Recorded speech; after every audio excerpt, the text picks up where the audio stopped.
Nice tattoo. Did you get it at Comic-Con? The laughter echoed through the hangar. Someone even snapped a photo behind her back. They called her a poser, a fangirl in uniform. But then a general stopped. He turned around and walked straight toward her without saying a word. He grabbed her wrist, studied the lines, then whispered, "Sector Delta 42. That was your drone? And in front of everyone." He saluted her, because hidden in that tattoo was a flight log no one ever saw.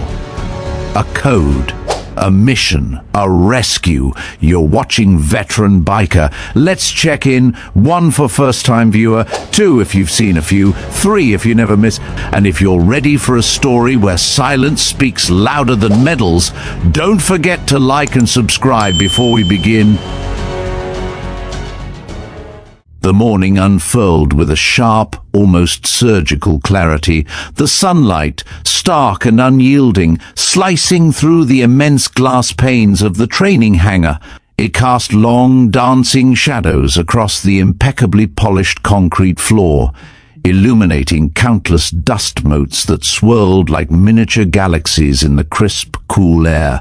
Each particle seemed to catch the light, a silent, almost ethereal testament to the constant motion and unseen activity within these vast, echoing walls. The air, despite the vastness, was thick with the scent of ozone lubricants and the faint, metallic tang of raw power.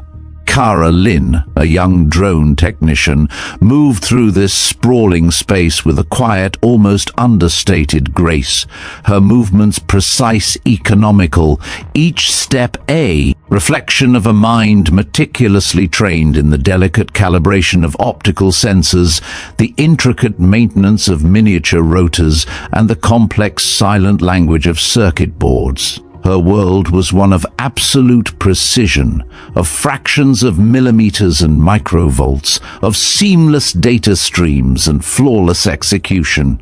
She found solace in the cold, logical perfection of machines, a stark contrast to the often unpredictable, messy complexities of human interaction. Yet, despite her quiet demeanor and her preference for the background, there was something else about her, something that subtly, undeniably drew the eye, even in this environment of uniform drabness and functional anonymity. On her right forearm, an intricate tattoo was clearly visible, its edges crisp despite the passage of time, a striking design that seemed almost alien in its complexity, a deliberate departure from the standard, often rigid military regulations regarding body art.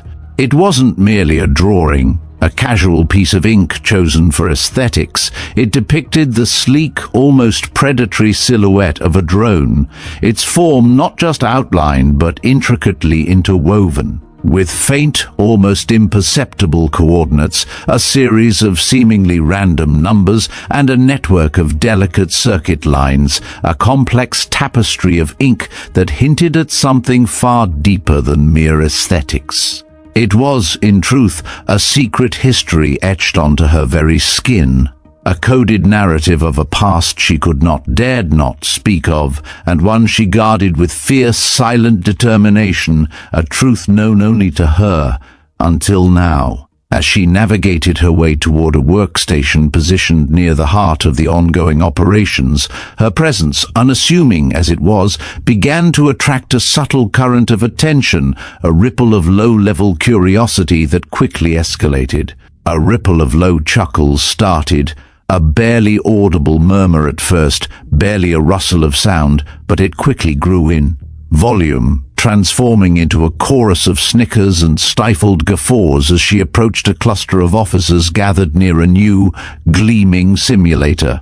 This group, mostly junior officers, seemed to possess an endless supply of misplaced confidence and a penchant for casual cruelty. Lieutenant Ron Belsky, a man whose arrogance preceded him like a long, self-important shadow, a man who seemed to thrive on the perceived vulnerability of others, especially those he deemed beneath him in rank or social standing, straightened from his relaxed posture. A sneer, practiced and cutting, a habitual expression of disdain, twisted his features, pulling at the corners of his mouth.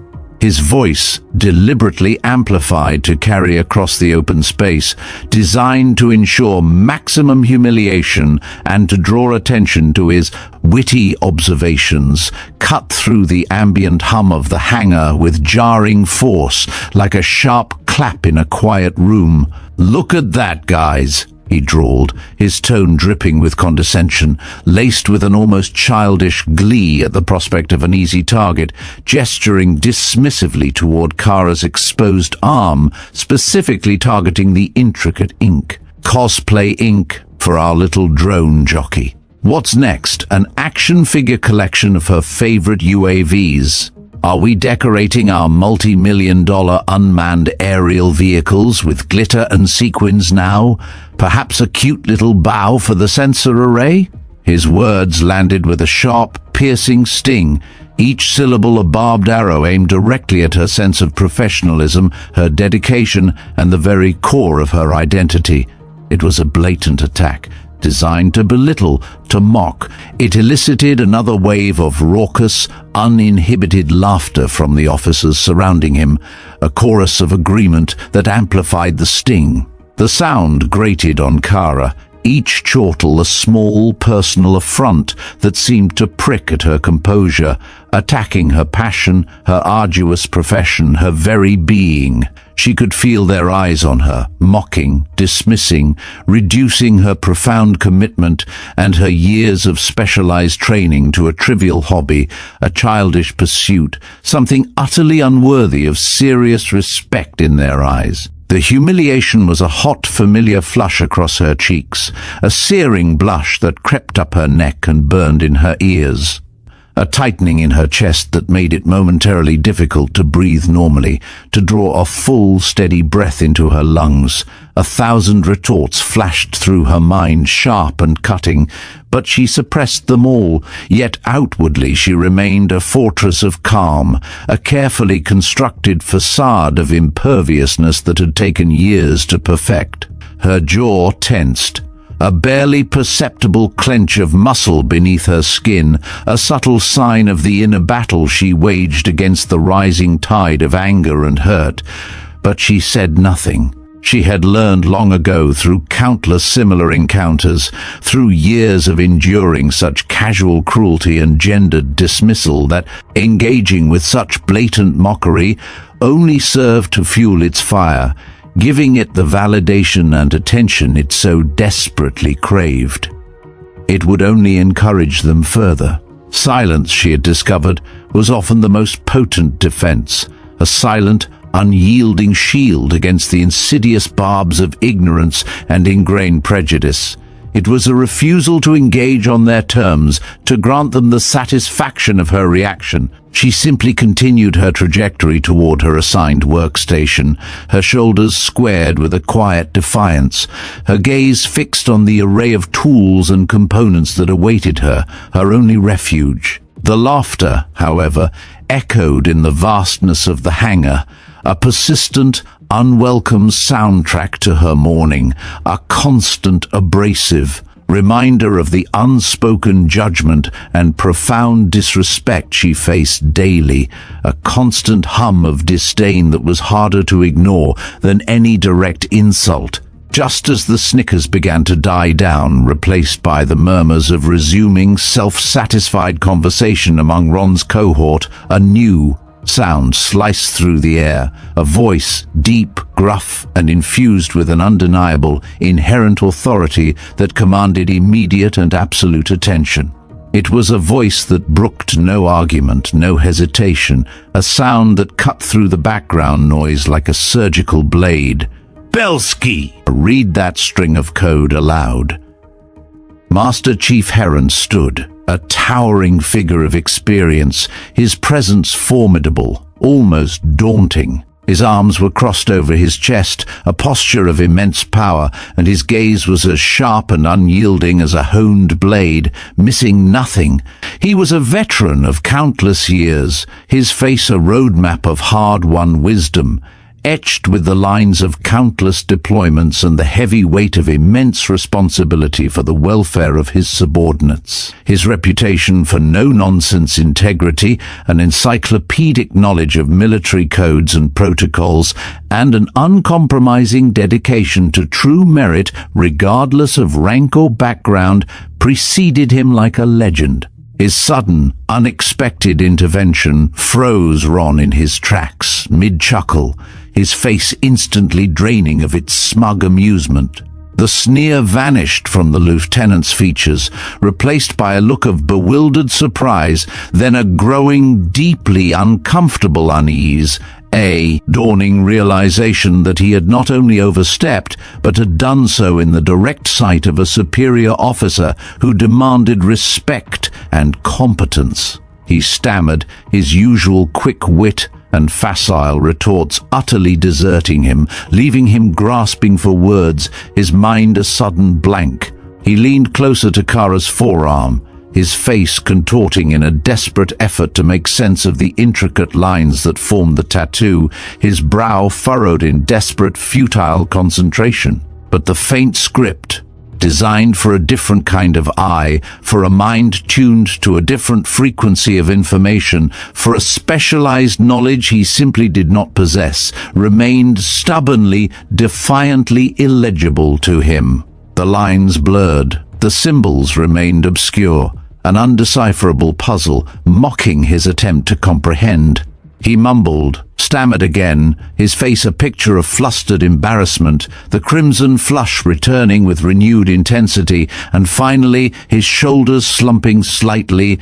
He had to admit, his voice barely a whisper, a stark contrast to his earlier booming mockery.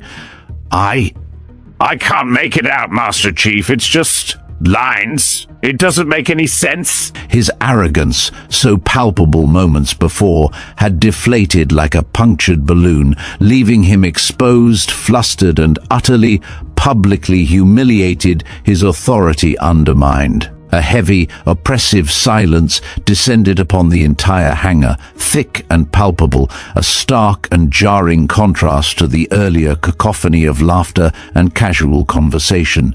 Every individual in the vast space seemed to hold their breath. All eyes were now fixed, not on Ron, who now seemed to shrink into himself, desperate to become invisible, but first on Kara, then on Master Chief Heron, a palpable tension hanging in the air, a sense that something significant, something deeply meaningful, had just occurred, even if its precise meaning remained shrouded in mystery for most of the onlookers. Kara, sensing the dramatic shift in the atmosphere, the sudden weight of all those curious, scrutinizing gazes, reacted with calm, deliberate precision, a practiced movement honed by years of containing her emotions. She calmly, decisively tugged the sleeve of her uniform further down, covering the tattoo completely. The simple, definitive gesture was a clear declaration that the matter, for her, was closed, at least for now. It was a reclaiming of her personal space, a silent assertion of her boundaries, a quiet defiance that spoke louder than any shout. She then picked up a diagnostic tool from her workstation, her back to the curious and now utterly silent gazes, and resumed her work, her movements precise, unhurried, almost defiant in their quiet determination. She meticulously inspected a small sensor, her fingers moving with a familiar practice rhythm, shutting out the lingering tension, forcing her mind back to the familiar, comforting logic of circuits and diagnostics, the only place where she truly felt in control. The incident was over, at least outwardly, but the profound undercurrent of tension lingered, a subtle hum beneath the surface of the hangar's busy activities, a testament to the unexpected confrontation that had just unfolded. Everyone understood that something had just shifted, something fundamental in the social dynamics of the hangar, in the unwritten rules of respect and hierarchy, even if they couldn't articulate exactly what it was, or the full implications of Master Chief Heron's powerful, unexpected intervention. The drone technician, usually an anonymous figure blending into the background of the sprawling facility, an almost invisible cog in the larger machine, had, for a fleeting, electrifying moment, become the undeniable focal point of an unexpected drama, her resolute silence speaking volumes where words might have failed, her quiet strength suddenly palpable. The questions that lingered in the air were unspoken, yet intensely present, buzzing in the collective consciousness. What was that tattoo?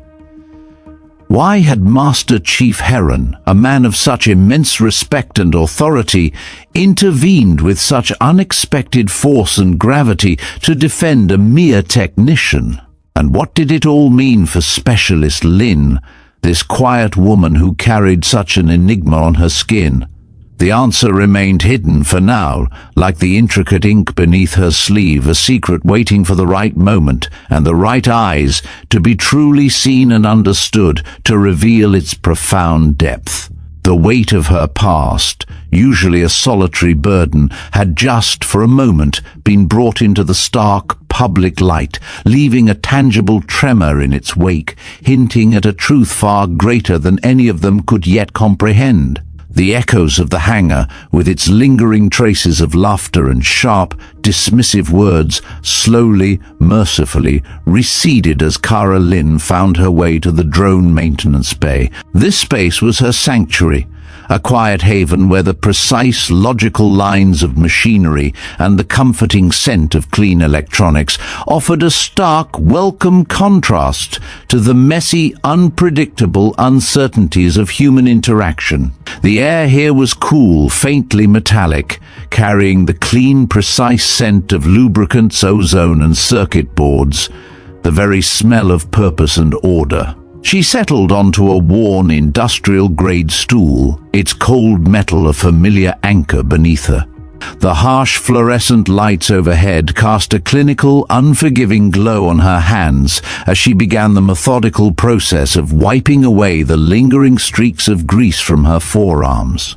Each deliberate stroke of the rag against her skin was more than a simple act of cleaning. It was a ritual, a quiet, almost meditative cleansing, not just of external grime, but of the lingering tension, the faint residue of humiliation from the morning's encounter. As the last of the dark smudges disappeared, her tattoo, previously obscured by her uniform sleeve, emerged in its full, intricate detail.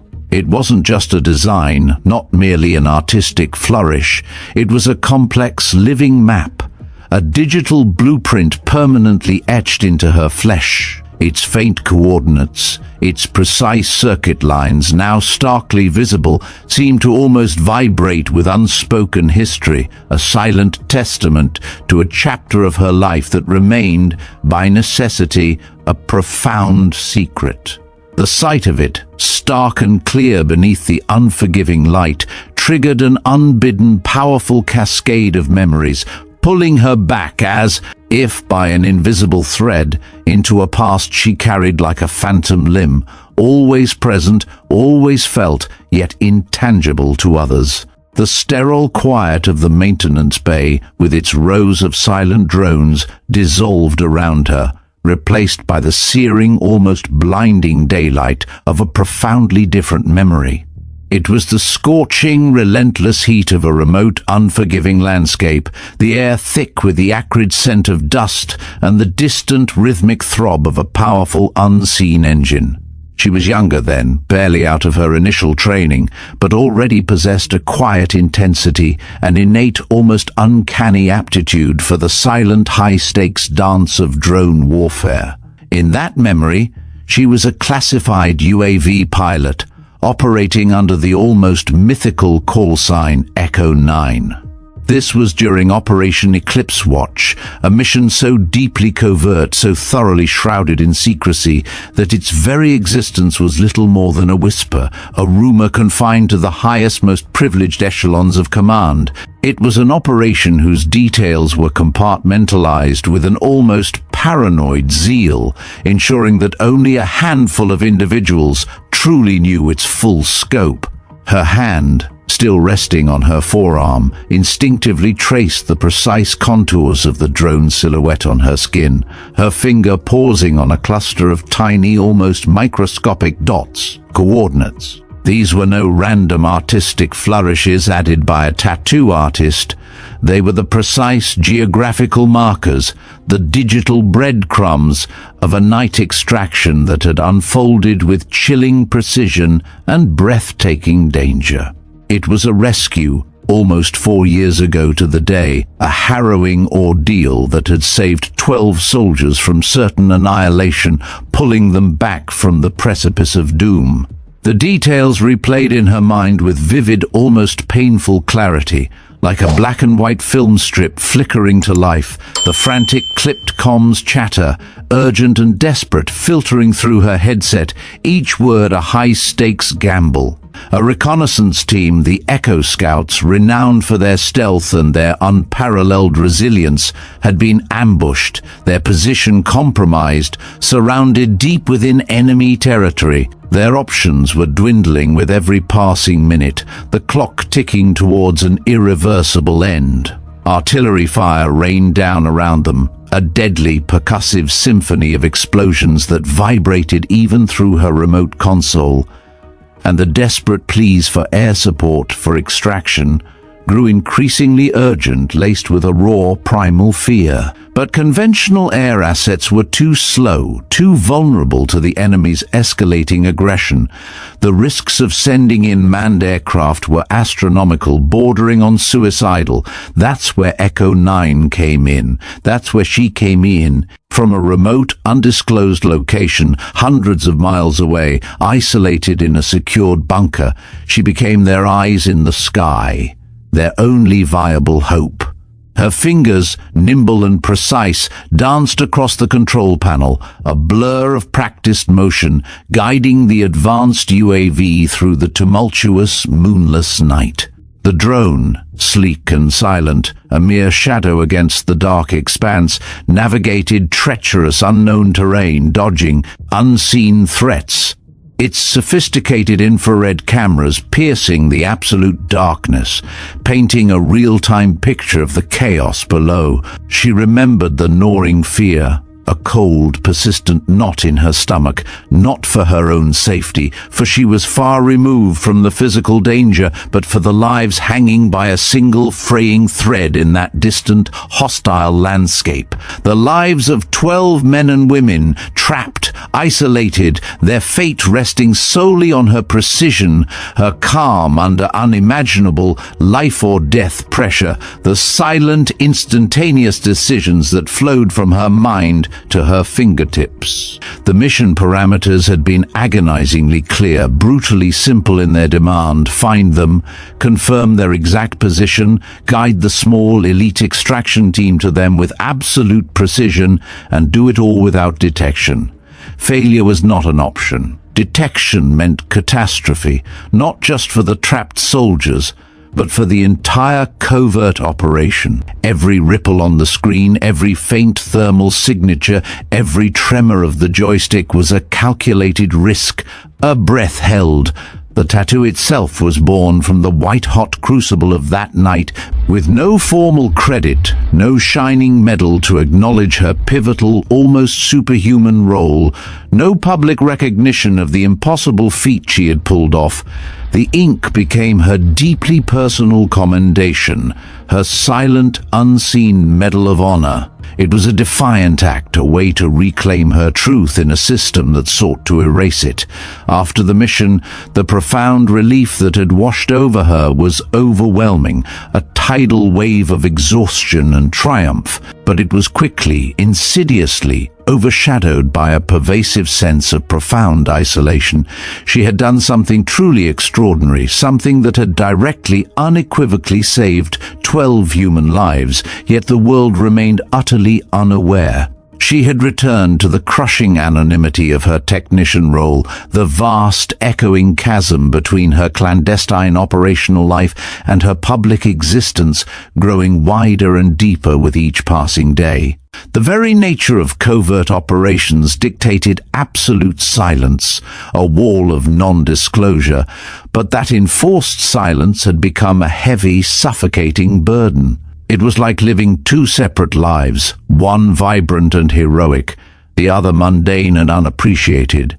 She remembered the debriefing, a sterile, windowless room filled with figures whose faces remained largely unreadable, their expressions masked by a professional detachment that bordered on indifference. The general presiding over her review, a man whose name now escaped her, a face she deliberately pushed from her memory, had looked at her with an air of casual dismissal, his words chilling her to the bone with their profound lack of understanding. "Drone ops don't count as real combat, Lynn. You're glorified remote control operators. We appreciate the data, of course, a good intelligence yield, but you don't get medals for sitting in a chair. Real combat involves boots on the ground, bullets flying at you." The casual disregard in his tone, the way he had reduced her near-impossible feat of remote piloting, her split second. Decisions that had directly translated to human lives saved, to mere data acquisition, had been a crushing, almost soul-destroying blow. It felt like a physical punch to the gut. A profound betrayal of the very concept of service, of the silent sacrifices made by those who operated beyond the conventional front lines. The sheer injustice of it, the profound lack of recognition, had ignited a quiet, simmering fury within her.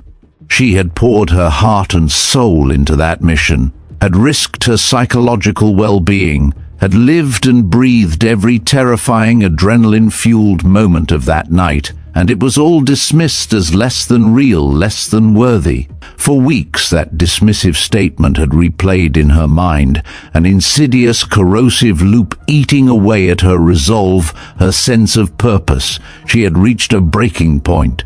The temptation to walk away from it all, to sever ties with the military's rigid hierarchies and its often blind adherence to archaic, outdated notions of valor and heroism, had been almost unbearable. What was the point, she had reasoned with herself in countless sleepless nights, if her contributions, however critical, however life-saving, were rendered invisible, deemed unworthy of recognition simply because she wasn't physically on the battlefield, facing a tangible enemy with a rifle in her hand? She seriously considered a life outside, a civilian existence where her highly specialized skills might be valued differently, where the crushing weight of untold stories wouldn't press so heavily upon her soul. She envisioned a life free from the constant need to compartmentalize, to hide the truest parts of herself. But something had held her back, a stubborn, resilient thread of loyalty to a higher ideal, perhaps, or a deep-seated, almost innate belief in the very principles of protection and service she felt had been so profoundly betrayed. And, perhaps, a subconscious, quiet understanding that the mission itself, the sheer, undeniable act of saving those 12 lives, was its own immutable reward, its own intrinsic medal, even if no one else recognized it.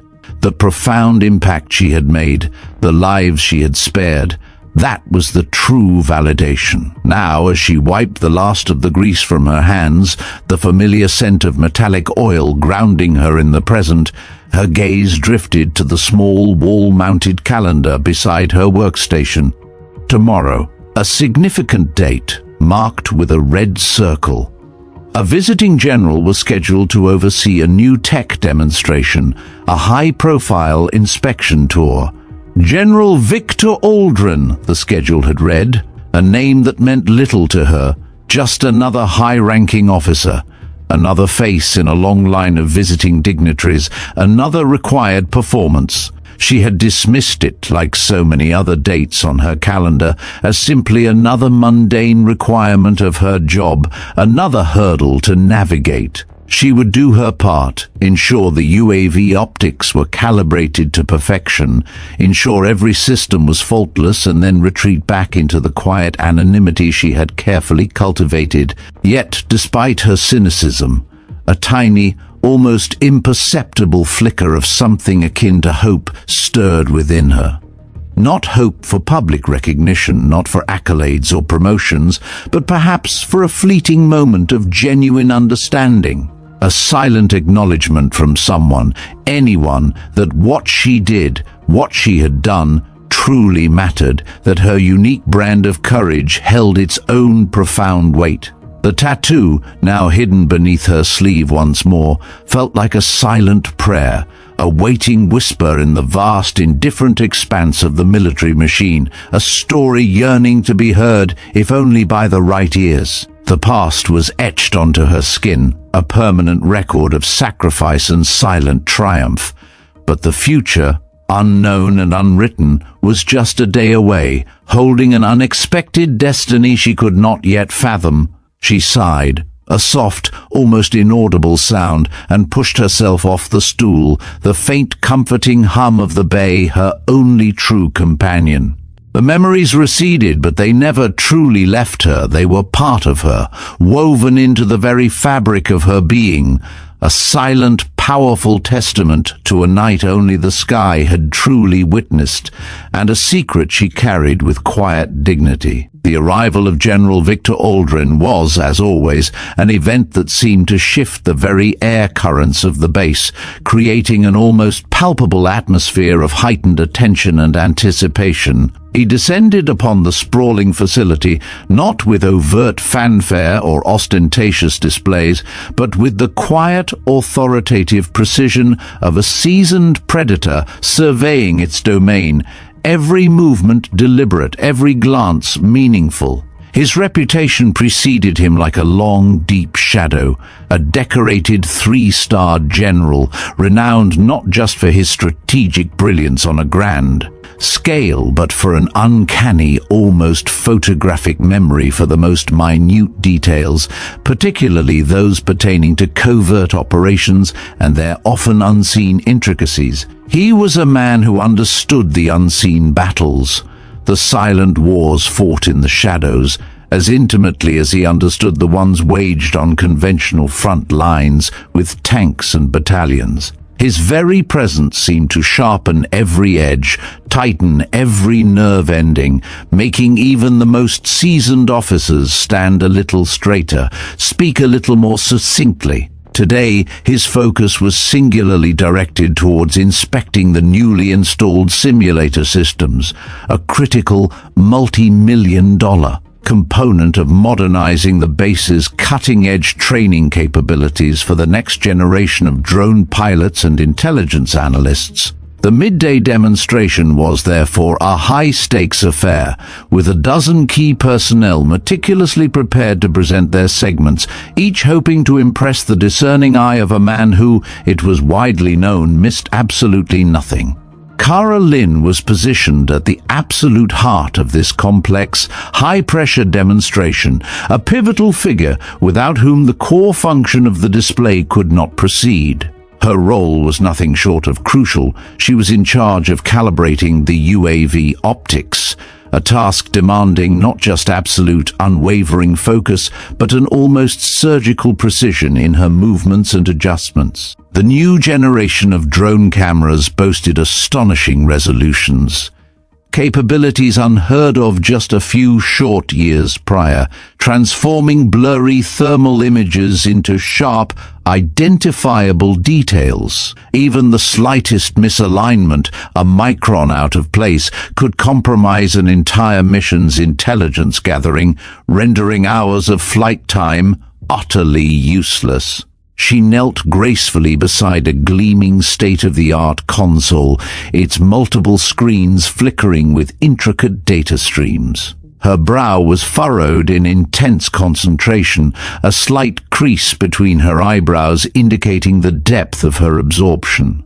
Her fingers moved with practiced, almost instinctual dexterity over the sensitive controls, each turn of a dial, each press of a button, a testament to countless hours of training and innate talent. The deep, pervasive hum of the active simulators filled the air around them, a low, resonant thrumming that seemed to vibrate through the very floor beneath her, a constant reminder of the immense power contained within these machines.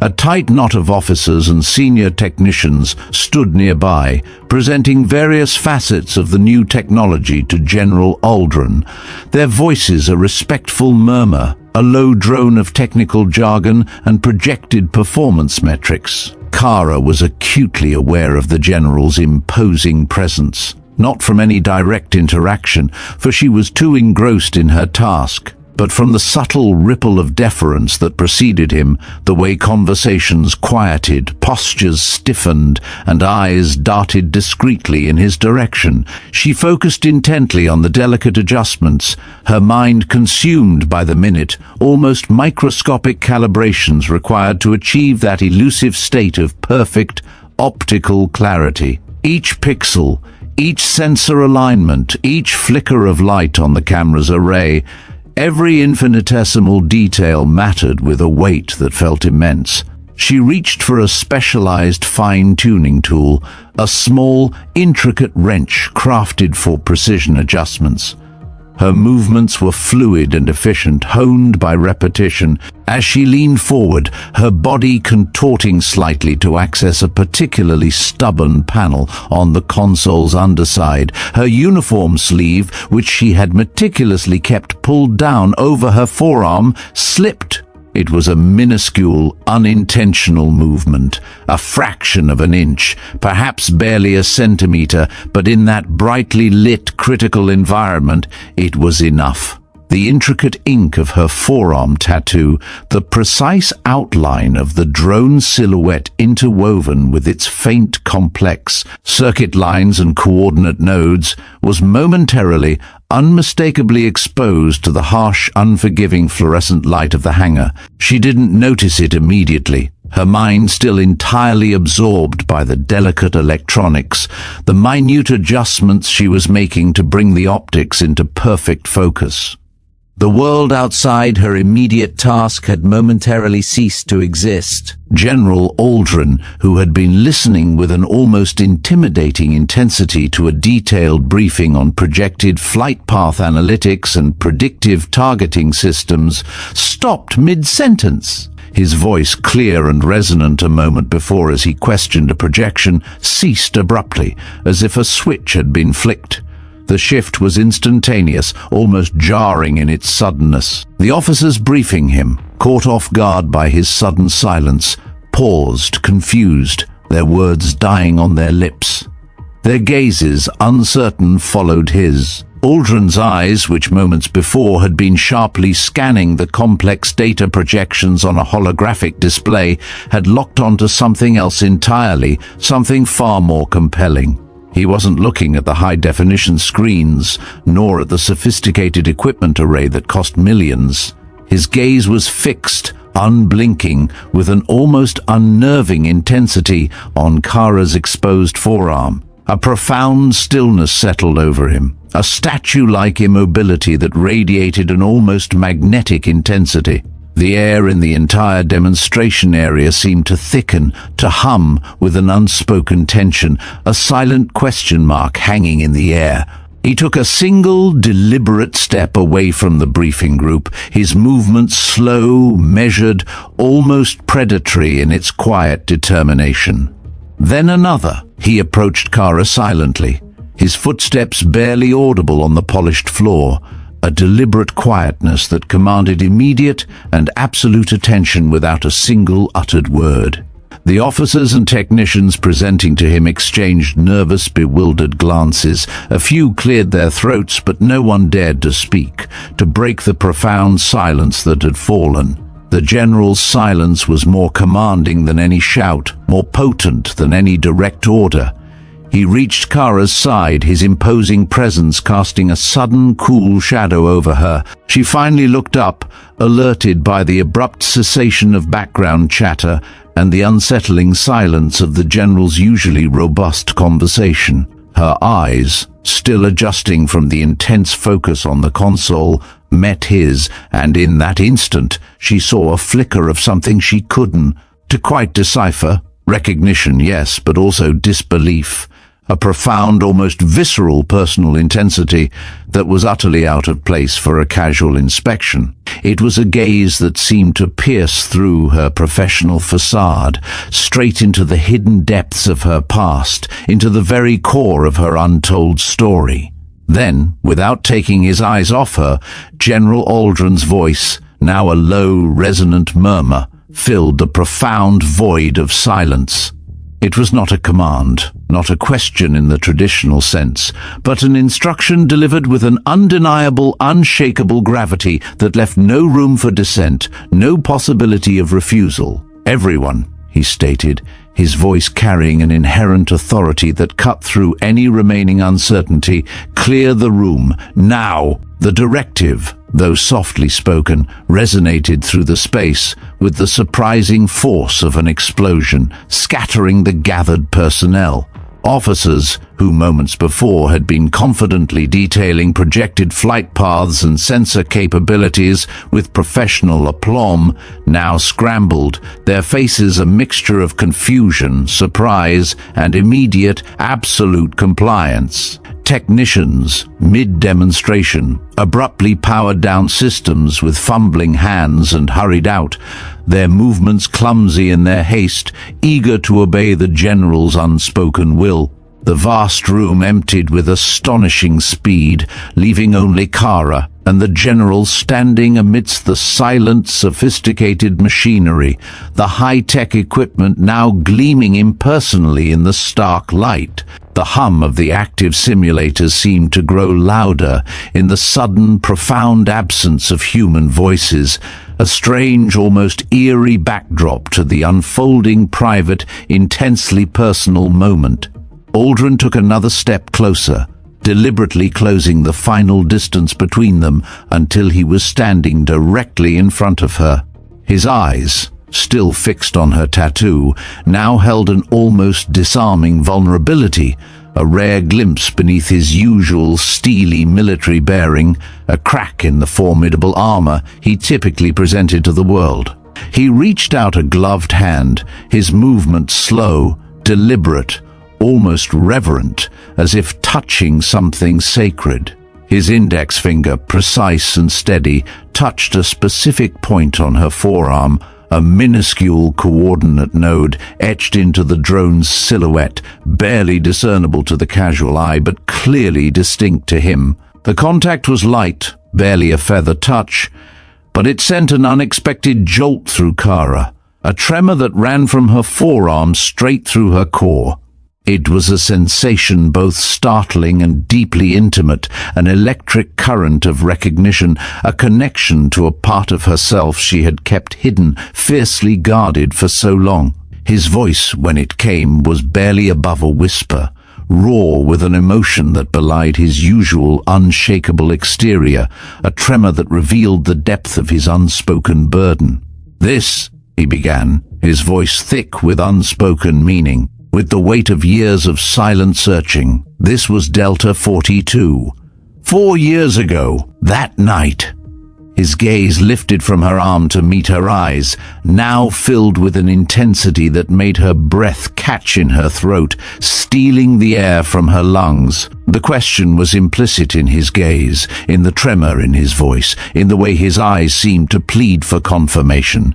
He didn't need to finish the sentence. He knew the indelible ink, her hidden code, had spoken volumes. Kara's throat felt tight, constricted by a sudden surge of overwhelming emotion. She swallowed hard, trying to moisten a suddenly parched tongue, her own voice caught, trapped within her. The silence stretched between them, pregnant with unspoken history, with the immense, heavy weight of shared knowledge that had been hidden for so long, a secret carried by only a few, and fully known by only two in this room. She didn't need to confirm it verbally. Her eyes, steady and unflinching, met his, reflecting the profound understanding that had just passed between them. She nodded once, a single decisive movement of her head, a silent acknowledgement, an admission of a truth that had been locked away for years. The world seemed to narrow to this single point, this shared understanding, a profound connection forged in the crucible of a secret mission. General Aldren's expression shifted again, transforming from intense inquiry to profound recognition, then something deeper still, a quiet, overwhelming reverence, almost a silent awe. He held her gaze for another long moment, the hum of the simulators filling the void, a low, steady drone that seemed to underscore the gravitas of the moment. Then, with a slow, deliberate motion that carried immense weight, a solemnity befitting a sacred ritual, he straightened his posture, his shoulders squaring, his back ramrod straight. His right hand, still gloved in crisp white, rose to his temple in a sharp, crisp, formal military salute. It was a salute not of rank, not of protocol, not out of routine, but of deep, intensely personal respect. It was a gesture entirely wordless, yet profoundly eloquent, utterly unexpected in its context. Outside the now silent room, through the large glass panes of the hangar, a few curious officers who had lingered, unable to completely tear themselves away from the unusual scene, watched the unfolding drama. They saw the general, a man of immense power and authority, a figure usually commanding, standing rigidly at attention, his hand raised in a crisp salute to a young, unassuming drone technician, a mere enlisted specialist in the grand scheme of the military. They saw Kara, standing equally still, her face a mask of contained emotion, her posture reflecting a silent, profound dignity. The sight was startling, utterly incomprehensible to them. The entire base, it seemed, had gone still, collectively holding its breath, a vast military complex momentarily paused by an act of unexpected, heartfelt reverence. In that moment, the rigid hierarchy of the military, its intricate rules and unspoken codes, its strict delineation of rank and status, seemed to dissolve, replaced by a raw, unvarnished recognition of something truly extraordinary. The salute, a gesture usually reserved for commanding officers, for fallen heroes, for visiting heads of state, spoke volumes. It was a silent acknowledgement, a powerful, profound validation that transcended rank and protocol, echoing the very core of service and sacrifice. Kara, standing before him, felt the unexpected weight of that salute, not as a burden, but as a silent, powerful affirmation of a truth she had carried, alone, for far too long. The secret she bore on her skin, her silent chronicle of a dangerous night, had finally been seen, not just with eyes, but with genuine understanding, with profound gratitude. The heavy door of the maintenance bay clicked shut, sealing Kara Lynn and General Victor Aldren in a profound, almost sacred silence. The echoes of the general's salute still resonated in the quiet air, a silent thunder that spoke volumes. It was a gesture that transcended rank and protocol, a moment that had stripped away the layers of military formality, revealing a raw, human connection. Kara stood before him, her heart thrumming a rapid, uneven rhythm against her ribs. The general's gaze, no longer filled with the searing intensity of inquiry, was now softened by an overwhelming wave of something akin to awe and a deeply personal, almost vulnerable gratitude. He lowered his hand from the salute, slowly, deliberately, his eyes never leaving hers. "Come," he said, his voice now lower, devoid of its public authority, imbued instead with a quiet, almost tender urgency. He gestured towards a small private office tucked away in the corner of the maintenance bay, a space usually reserved for detailed debriefings of high-value equipment. It was a sterile room, functional and Spartan, yet in this moment it felt like the most intimate space on the entire base. As Kara followed him, her mind raced, attempting to process the sudden, seismic shift in her reality. The secret she had guarded so fiercely, etched onto her skin and buried deep within her memory, had been instantly recognized, not by a code breaker, but by a general. It felt surreal, like stepping into a dream, or perhaps finally waking from one. Aldren sat at the small metal-top table, indicating the opposite seat for Kara. He leaned forward slightly, his posture open, stripped of his usual military rigidity. The air between them, once thick with unspoken questions, was now charged with an almost unbearable anticipation. He took a deep, steadying breath, his eyes fixed on hers, and the words that followed were a profound unraveling of a story she had only ever known from one side. "My daughter," he began, his voice thick with a raw, almost trembling emotion that betrayed the formidable composure he usually maintained. The revelation hung in the air, a stunning, unexpected weight. Kara's breath hitched. "His daughter? She was," he continued, his gaze unwavering, "one of the 12 soldiers saved in that very mission. Delta 42, 4 years ago, to the day, the connection solidified, becoming almost physical." Kara felt a wave of dizziness, a sudden rush of understanding that overwhelmed her. The Echo Scouts, that was the name of the reconnaissance unit. She had known the mission call sign, the objective, the coordinates, but never the names, never the faces. And now, the general, a figure of such immense authority, was telling her that her silent, solitary act of remote heroism had directly impacted his own flesh and blood. He continued, his voice softer now, tinged with a profound gratitude that seemed to shake his very being. We knew a UAV had guided them out. The mission report listed it as Echo 9. The pilot was unknown, a ghost in the system, a black box entry. For 4 years I've tried to find out who flew that drone, who put their life, their mind, their skill on the line from a remote console to save my child and her comrades. Every lead was a dead end. Every inquiry hit a wall of classification. His gaze dropped momentarily to her forearm, then returned to her eyes, filled with an almost reverent awe. "And then I saw your tattoo. Those coordinates, they are burned into my memory." My daughter, she had a map, a crude hand-drawn sketch of their last known location and the extraction point. It matched precisely. I never thought, I never imagined that the map was on you. Kara felt a surge of complex emotions, validation, shock, and a strange, quiet humility. All this time, the dismissive words of that other general, the feeling of her contribution being relegated to an unseen, unappreciated role, had festered within her. But now, here was this man, a general, whose very presence exuded power and authority, revealing a vulnerability that stunned her.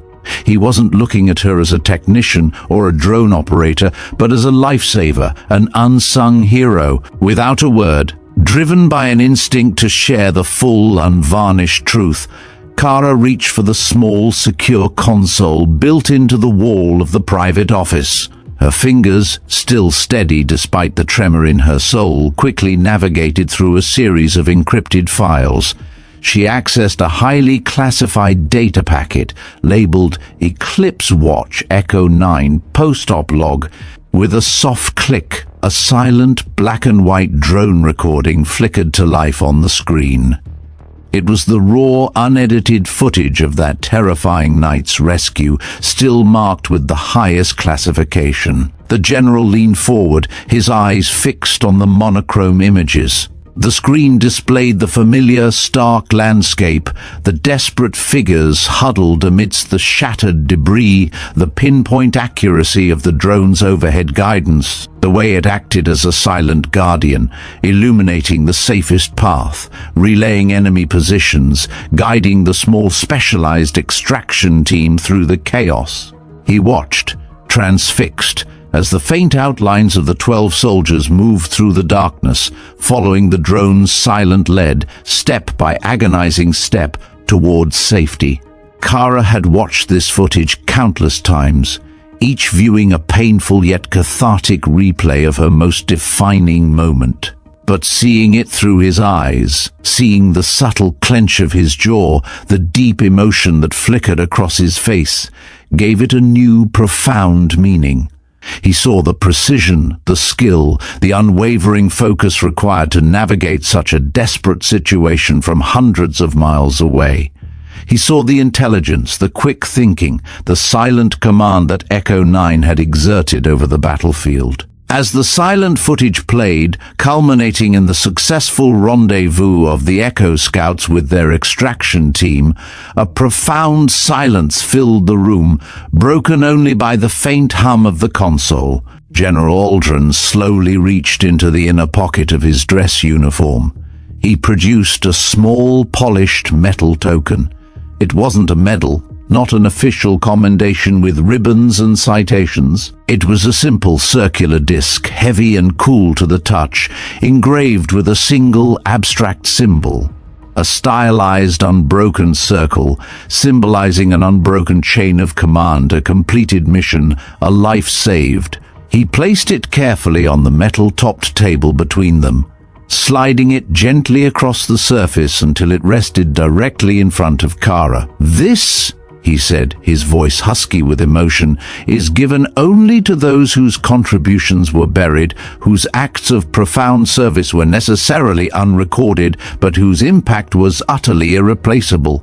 It carries no official weight, no public acknowledgement. But among a very, very select few, it is the highest form of respect. It means we know, we remember, and we are forever grateful." Kara looked at the token, then back at the general. Her eyes, which had held so much stoicism, now welled slightly, a fragile glimmer of tears that she quickly blinked away. The dismissive words of the other general, the years of silent frustration, the weight of an unrecognized sacrifice, all of it seemed to dissolve in the warmth of this single, profound gesture. It wasn't a medal, but it was more meaningful than any medal she could have received.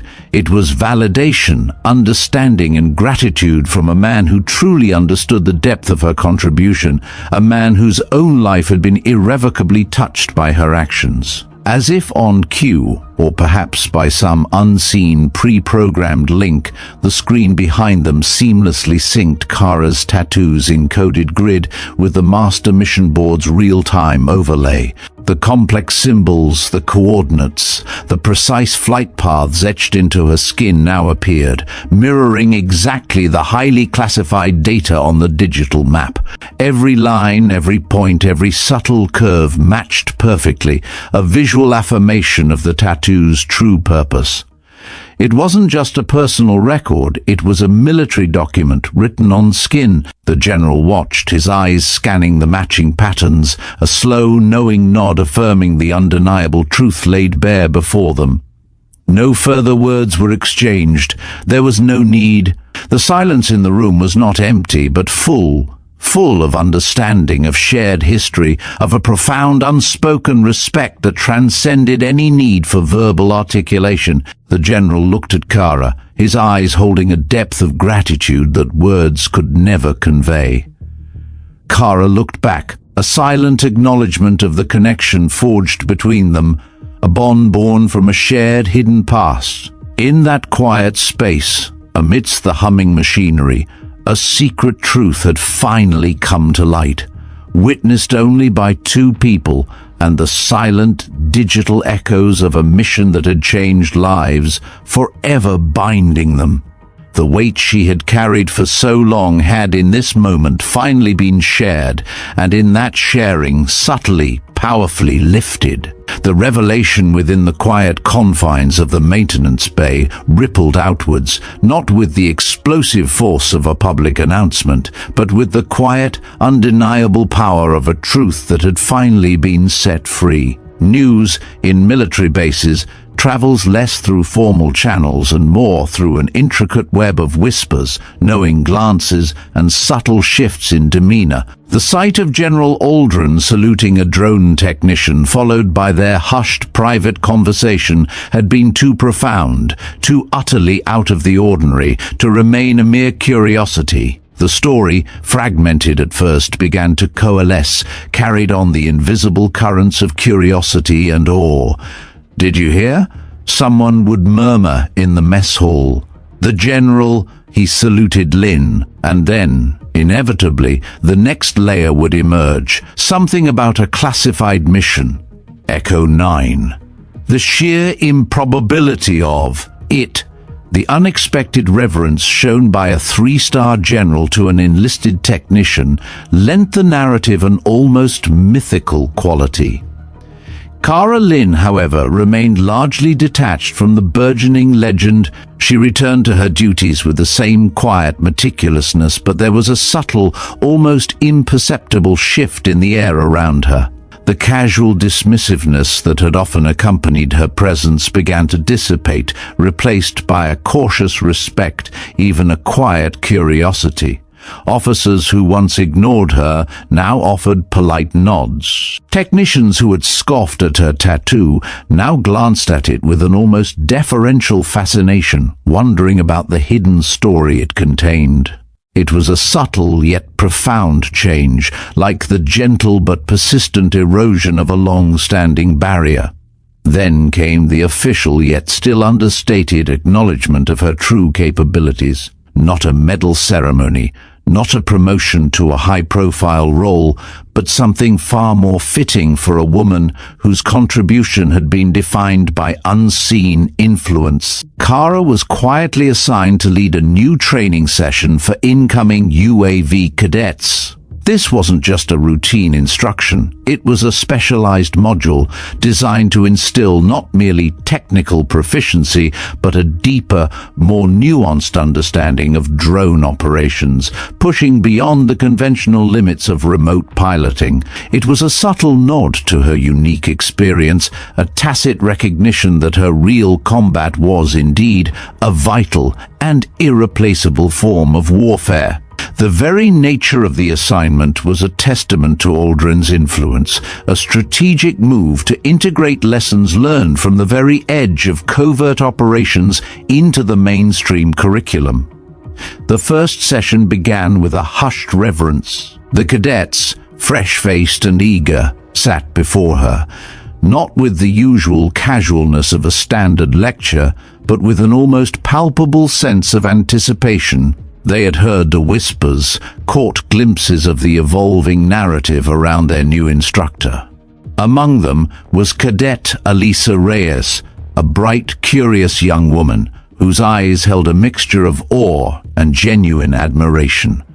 Elisa, unlike some of her more cynical peers, possessed an innate respect for hidden truths and unsung heroes. After the initial technical overview, as Cara demonstrated a complex maneuver on the simulator, Elisa approached her during a short break.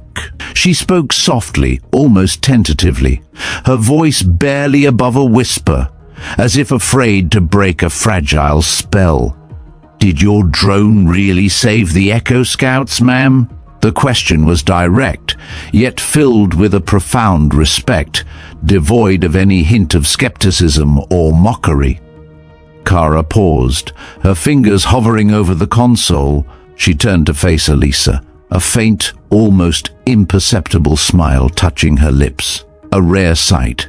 It wasn't a smile of amusement, but of quiet satisfaction, a gentle warmth that conveyed volumes without words. She didn't offer a detailed explanation, didn't boast of her past heroics.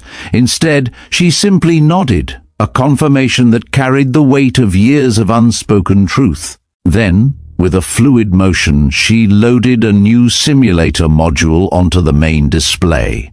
This wasn't a generic training program. It was a meticulously crafted scenario, built directly from the precise patterns and data encoded in her tattoo. The complex grid of coordinates, the subtle flight paths, the real-time environmental factors, all recreated from the raw data of that fateful night. It was her mission, now transformed into a living, breathing case study, a powerful, immersive learning experience for her cadets. Today, Kara announced, her voice calm but firm, addressing the entire group. We will be dissecting a live combat rescue scenario.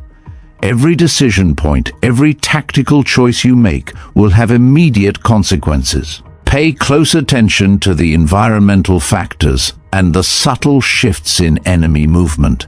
This is what really happens when lives hang in the balance. The cadets, including Elisa, leaned forward, their faces a mixture of fascination and intense concentration. The authenticity of the simulation was palpable, a stark contrast to the often abstract training exercises they were used to. They were flying a ghost mission, guided by a living legend. Just as the simulation was about to begin, the door to the training room opened, and Lieutenant Ron Belsky stepped inside. His presence was immediately felt, a ripple of unease passing through the cadets, who remembered his earlier public mockery. He hadn't been invited, but he walked with a newfound purpose, a stark departure from his usual swagger. The arrogance that had been his hallmark was conspicuously absent, replaced by a strangely humbled, almost uncertain demeanor. He stopped directly before the group, his eyes sweeping over the cadets, then settling on Kara. A long moment of silence stretched, punctuated only by the low hum of the simulator. Ron swallowed, visibly uncomfortable, but his resolve held. He took a deep breath, and when he spoke, his voice was lower than usual, stripped of its customary condescension, replaced by a raw, almost painful sincerity. Earlier this morning, he began, his gaze fixed on Kara, but his words meant for the entire room. I mocked Specialist Lin. I trivialized her work, her commitment, and what I now understand was a profound, silent act of courage. He paused, his eyes flickering around the room, meeting the gazes of the cadets, then returning to Kara's steady gaze. I mocked her for what I didn't understand, for what I was too arrogant, too ignorant to even try to comprehend. He cleared his throat, a faint flush coloring his cheeks. That ends now. He wasn't apologizing just to Kara. He was, in essence, apologizing to himself, to his own misplaced pride, and to the very ideals of military service he had inadvertently dishonored. His words, though simple, carried a weight of self-reflection that was entirely uncharacteristic of him. It was a public admission, a rare moment of humility from a man who had always prided himself on his outward bravado. Kara listened, her expression unreadable. She didn't interrupt, didn't gloat, didn't even offer a hint of triumph.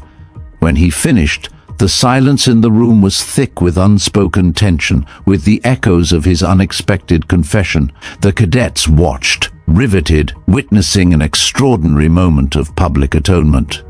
Finally, Kara met Ron's gaze, her eyes holding neither bitterness nor resentment, but a calm, unwavering firmness that conveyed immense authority. Her voice was steady, clear, resonating with a quiet power that silenced any lingering doubt.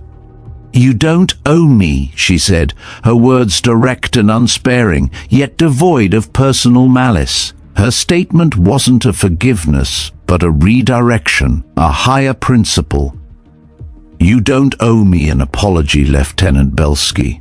My service isn't for personal validation, it's for the mission, it's for the soldiers. But, she continued, her voice gaining a quiet intensity, you owe the sky your silence.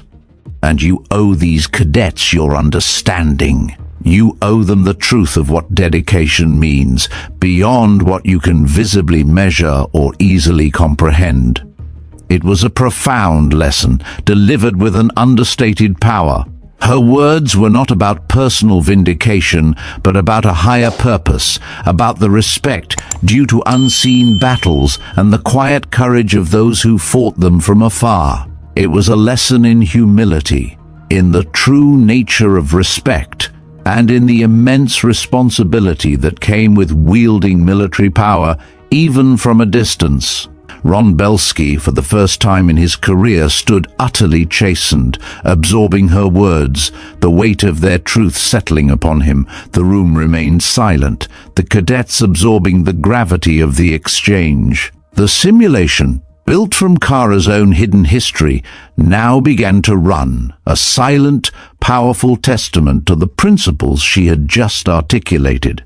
The air in the room, once thick with tension, was now filled with a new kind of energy, the quiet hum of profound learning. The day, with its cascade of unexpected revelations and profound, almost seismic shifts in her reality, began its graceful, unhurried descent into twilight, painting the vast flat expanse of the tarmac in a breathtaking symphony of bruised oranges, deep purples, and fiery golds.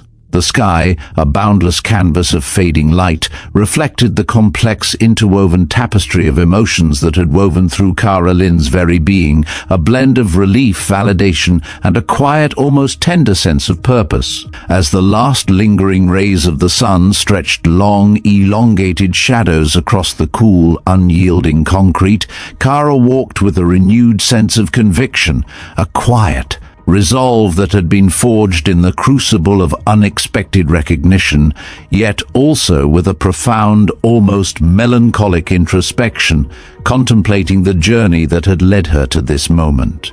In her arms, cradled with a reverence usually reserved for something precious and irreplaceable, something salvaged from the very brink of destruction, was the skeletal, battered body of her old Echo 9 drone.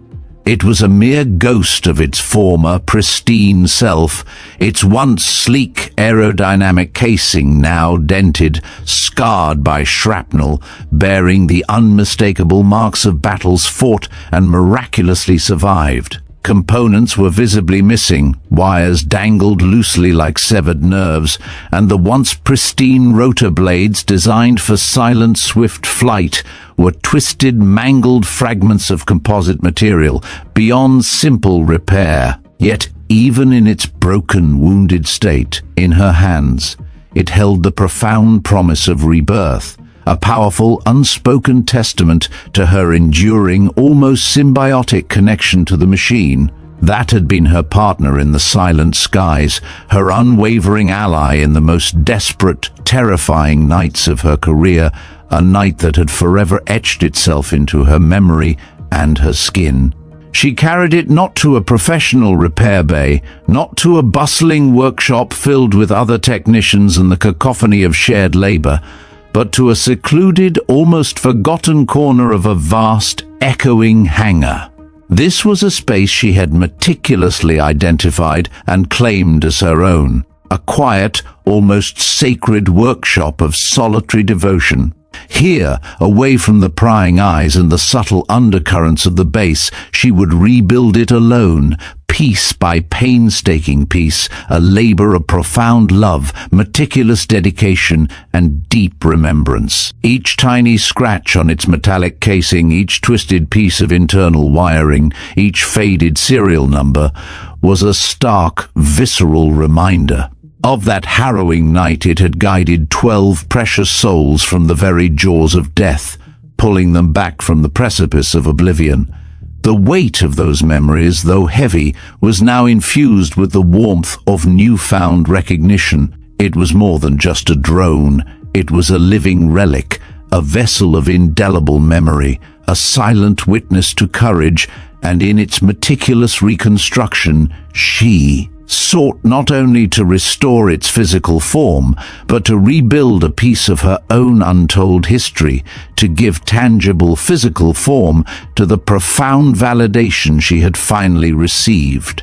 Her hands, so accustomed to the delicate dance of calibration, the precise application of lubricants and the intricate repair of minute circuits, now moved with a new kind of purpose. They would painstakingly bring this veteran machine back to life, not necessarily for active duty perhaps, for its combat days were likely over, but as a potent symbol, an unwavering testament to a story that had finally found its voice. The drone, like her tattoo, was a living chronicle of survival, of unseen heroism, and of a quiet, relentless dedication that had defied all conventional notions of recognition, now standing as a monument to those quiet victories. As she worked, lost in the rhythm of repair, the sounds of the sprawling military base began to gently fade into the deepening twilight. The distant rumble of transport vehicles, the crisp shouts of drill sergeants echoing from the distant parade grounds, the sharp clang of metal on metal from other workshops, all slowly receded into the background, replaced by the intimate, almost meditative sounds of her own focused activity, the soft click of various tools as she selected them, the gentle hum of a small soldering iron warming up, the faint rustle of circuit diagrams, and the whispered murmurs of her own thoughts, a quiet internal monologue of reflection and planning. In the background, casting a soft blue-white glow that somehow managed to pierce the deepening dusk within the vast space, a large state-of-the-art monitor hummed softly. It was a silent, imposing observer in the almost empty hangar, its display shimmering with intricate data and dynamic projections. But this was no ordinary generic training exercise. This was her mission, her very tattoo, brought to vivid digital life, a testament to its profound information. The intricate lines, the precise coordinates, the subtle shifting pathways of the Echo 9's evasive flight during Operation Eclipse Watch, all were meticulously recreated in breathtaking, hyper-realistic detail, serving as the central, most critical mission case study for advanced officer training. Every tactical decision she had made, every split-second evasive maneuver she had executed, every critical moment of her remote piloting during that harrowing rescue was dissected, analyzed, and presented as a paradigm of excellence in drone warfare and remote operational command. The simulation wasn't just a digital recreation, it was a living embodiment of the secret code on her skin, transformed from personal memory into codified doctrine, into a literal blueprint for future generations of military strategists and drone pilots, ensuring its lessons would be etched into the minds of new leaders, officers, perhaps even Lieutenant Belsky himself, now chastened and humbled by the stark reality of her contribution, would sit in gleaming classrooms and hushed debriefing rooms, their gazes fixed intently on the holographic display, studying the very grid that was etched permanently into her flesh. They would analyze the decision points she had made under unimaginable pressure, the calculated risks she had taken, the unparalleled precision required to guide the trapped Echo Scouts to safety through a storm of enemy fire and treacherous terrain.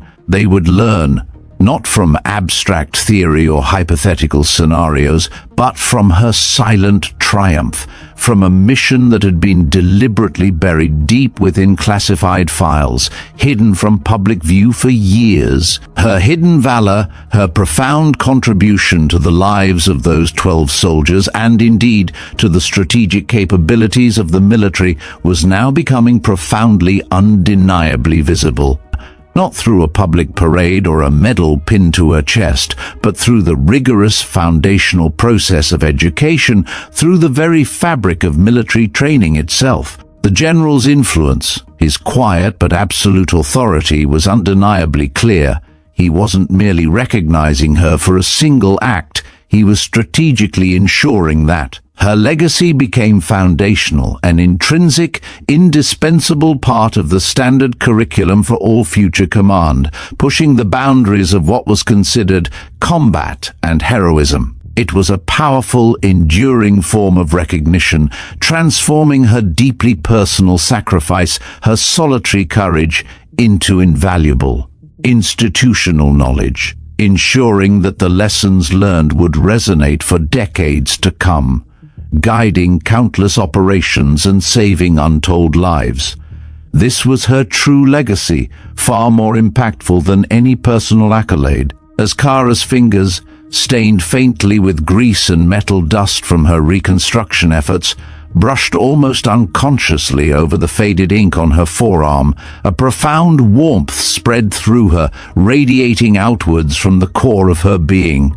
The drone silhouette, once a solitary, misunderstood symbol that invited mockery, now felt deeply connected to something larger than herself, something universally understood, something imbued with a powerful collective meaning. Under the new soft light of the setting sun, a light that seemed to bless the quiet tarmac with a gentle, almost ethereal radiance, a remarkable, almost mystical transformation occurred on her skin. The 12 shimmering coordinate nodes, faint and almost invisible earlier in the harsh glare of day, now began to glow with a soft, ethereal, persistent light, a subtle luminescence that pulsed with a life of its own. It wasn't a trick of the fading light, nor a figment of her overactive imagination, but a silent, almost miraculous manifestation of the mission's profound, life-altering impact. One for each soldier saved. Each glowing point was a life preserved, a family reunited, a destiny irrevocably rewritten because of her precise, unwavering hand.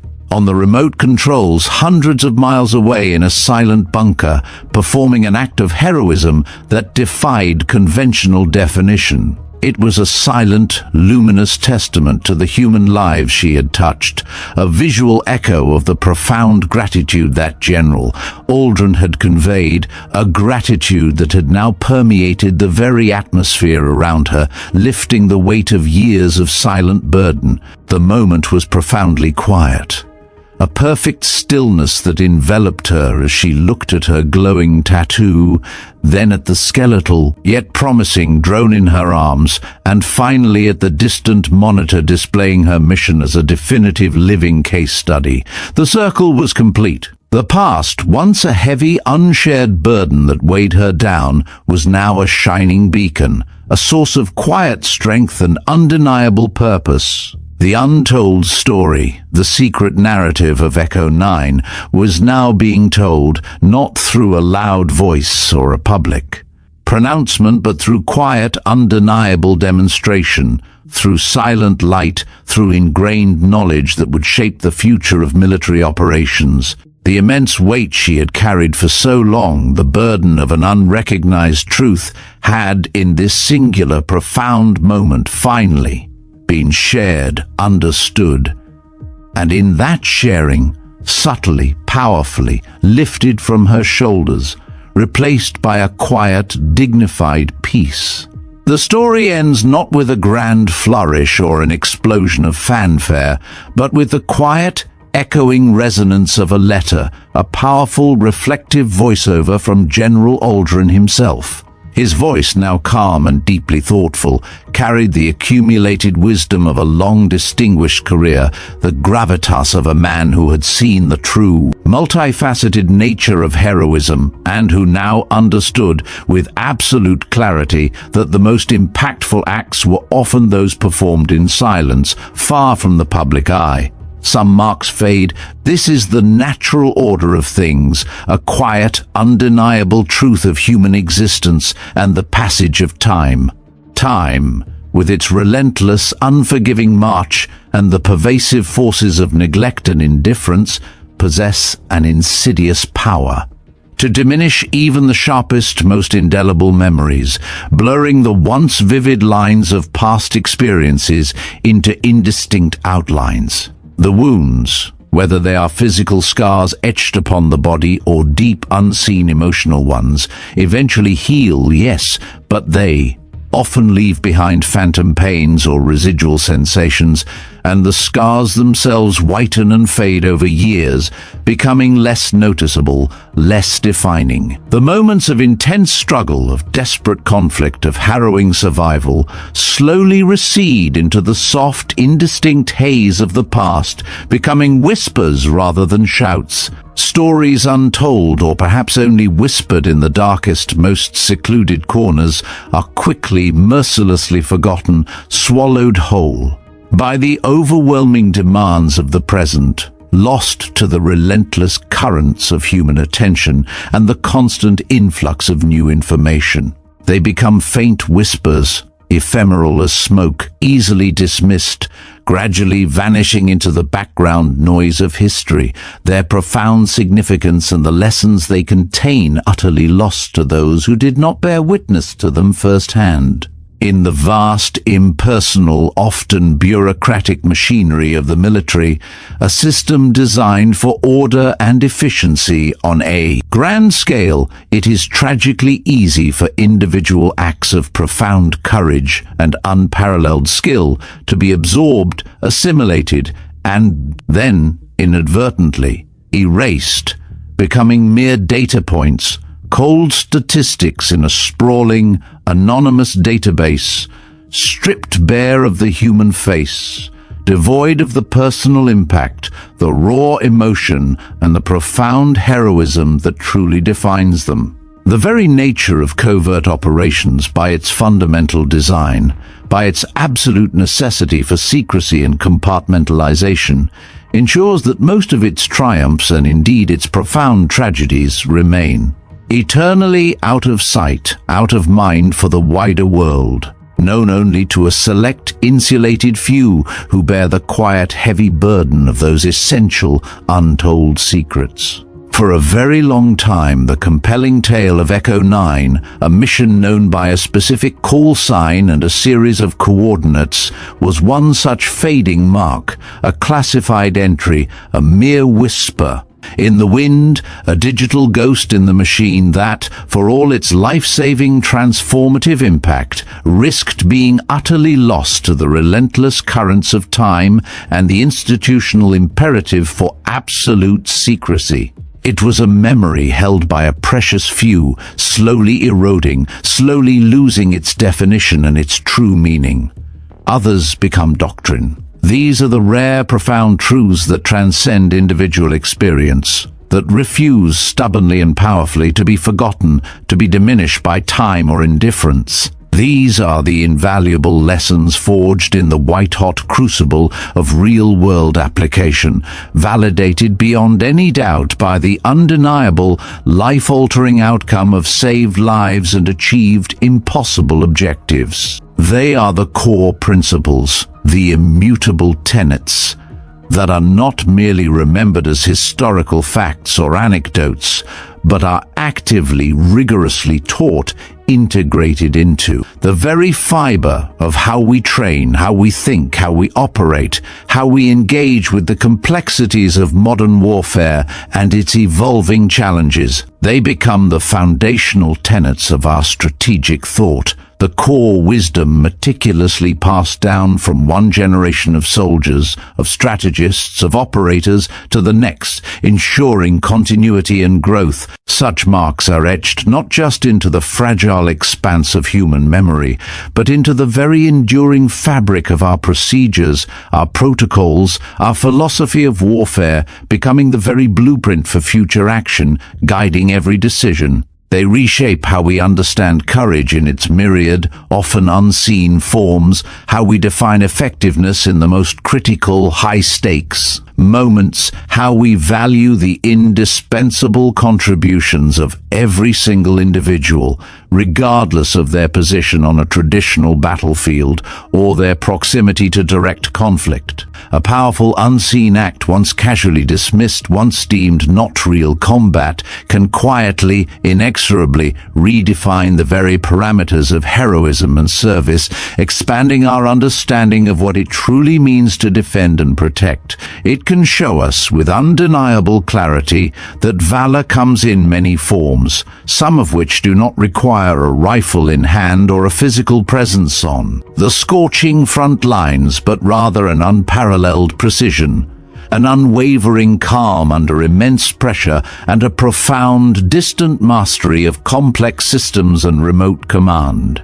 The silent ballet of a drone guided by a singular, courageous mind can be as utterly pivotal, as profoundly life-saving as any conventional engagement fought with boots on the ground and bullets flying. The lessons from that night, once held in the secret confines of a young pilot's memory and etched onto her very skin, as a private chronicle, have now been meticulously distilled, rigorously codified, and beautifully woven into the very doctrine of modern combat.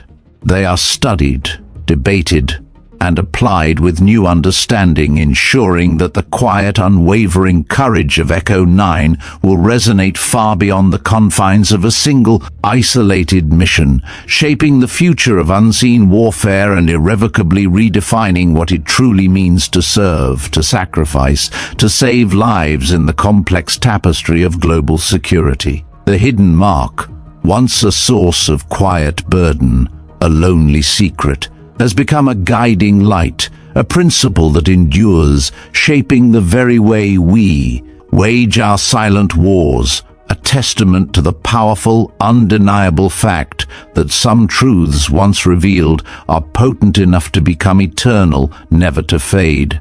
And so, the quiet strength of Cara Lynn, the untold story of Echo 9, moves from the shadows into the light, etched not just on her skin, but into the very doctrine of modern service. Her courage, once unseen, now inspires a new generation, proving that true heroism transcends the battlefield and often finds its voice in the most unexpected places. It's a powerful reminder that some of the greatest impacts are made by those who operate in silence, their contributions profound yet hidden. Their marks, though seemingly personal, become universal lessons guiding us forward. We hope this journey into a hidden truth has resonated with you, sparking a new appreciation for the silent heroes among us. Here at Veteran Biker, we believe in bringing these powerful, often overlooked stories to life, celebrating the courage and dedication that truly shape our world. If this story moved you, please take a moment to like this video and subscribe to the Veteran Biker channel to join our community and never miss another incredible tale. Your support helps us continue to share these vital narratives. We'd also love to hear your thoughts. What part of Cara's story resonated with you the most? Share your comments below. And be sure to check out the other compelling stories appearing on your screen now. Thank you for watching, and we'll see you in the next video.